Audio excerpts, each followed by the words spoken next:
कैलास पर्वतावर एक दिव्य सकाळ उजाडली होती. माता पार्वतींनी आपल्या अंगावरील उठण्यापासून एका सुंदर बालकाची निर्मिती केली. मायेचा स्पर्श आणि मातृत्वाचा आशीर्वाद देत त्या म्हणाल्या, "तू माझा पुत्र आहेस." माता पार्वती स्नानासाठी जाताना म्हणाल्या, "माझ्या आज्ञेशिवाय कोणालाही आत येऊ देऊ नकोस." बाल गणेश द्वारावर उभे राहिले, कर्तव्यनिष्ठ आणि निर्धाराने भरलेले.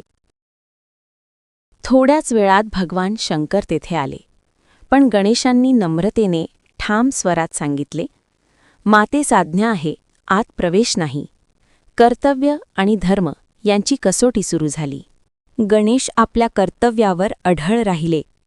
शंकरांच्या रागाने आकाश ढवळून निघाले.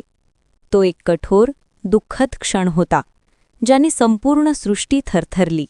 हे दृश्य पाहताच माता पार्वतींचा आक्रोश झाला. मायेने त्यांनी आपल्या पुत्राला कवटाळले. त्यांचे अश्रू संपूर्ण कैलासाला शोकसागरात बुडवून गेले.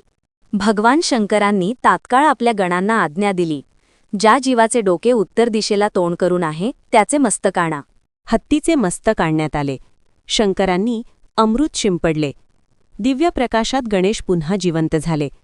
मातृत्व आणि करुणेचा विजय झाला.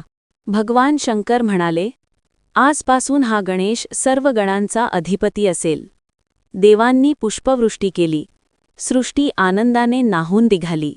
आजचा दिवस गणेश जयंती म्हणून साजरा होतो. भक्त प्रेमाने गणपती बाप्पांची पूजा करतात. विघ्ने दूर होतात.